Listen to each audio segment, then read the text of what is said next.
Hello friends आपण समस्त को स्वागत करछि आज आ गोटे वीडियो रे OSSC Odisha staff selection commission रो जो सीजीएल एग्जाम आपण माने समस्त देथिले तार रिजल्ट आसी जाइछि।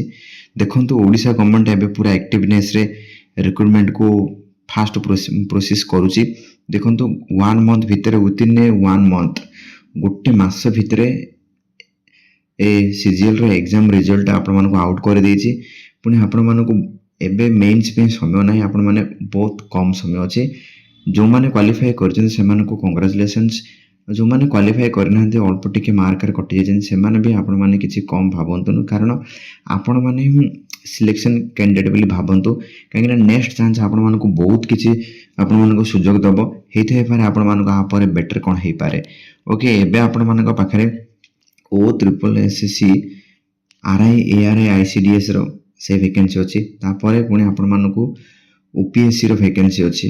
ओके आपण माने ए सब मध्ये आपण माने सीजन नहले नाही आपण माने एथरे मध्ये सिलेक्शन आपण मानकर चांस हेई पारे। तो आपण माने जो माने सिलेक्शन हेई ना दुख करियार किछि आवश्यक नाही आपण मन पाखरे so many opportunities are available आपण माने आउथरे आपण माने निश्चित भाबरे किछि गोटे बड़ करिवे राइट। ओके तो एथिला आपण माने समस्त को जो माने सिलेक्शन हेइछन से माने कांग्रेचुलेशंस से बहुत खुशी होते आ से बहुत जल्दी सीजीएल रो मेन्स पे प्रिपरेशन स्टार्ट कर दियंतु। समय आपण पाखे बहुत कम समय अछि। तो देखंतु एग्जाम सी कोन कहछि देखंतु ए जो नोटिस बाहर जी केते देखंतु आपण मानको 19 तारिख रे बाहरला आपण माने देखंतु 19/5 रे आपण मानको बाहरिला राइट। 19 रे आपण मानको एग्जाम रिजल्ट खाली देछि से विथिन 1 मंथ भितरे देखंतु ये हो जे selection candidate list total candidates कहया गले टोटली सब कैटेगरी मिसे की total candidate shortlisted to appear for the mains exam. देखंतु मेन एग्जाम पे जो माने मेन रिटन एग्जाम पे अपियर हेबे से माने टोटल कैंडिडेट देखंतु 8037 8037 पिला क्वालिफाई करिसंती प्रीलिम्स से माने मेंस रे बसिबे राइट। जो कैंडिडेट मध्य 8337 भितर अच्छे से बहुत सारा शुभकामना ढेर सारा शुभेच्छा शुभकामना आउ आपण माने मेन्स रे मध्य भलो करिवे मोर आशा अछि। तो एते सहित चलन देखंतु टिके कटअप पर नजर पकाबा देखंतु कटअप केते कोन जाई छै एथरा सीजीएल रो।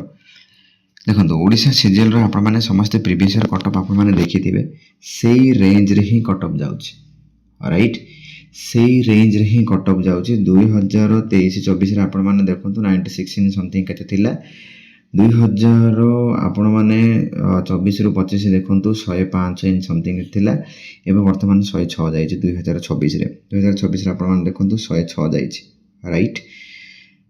यूआर वुमेन मानन पे 97.5 जाइछि एसबीसी पे 104.25 जाइछि एसबीसी वुमेन पे देखंतु 94 जाइछि एससी एसटी आपण माने देखंतु ओके वुमेन एक्स सर्विसमैन देखंतु 72 जाइछि ओके।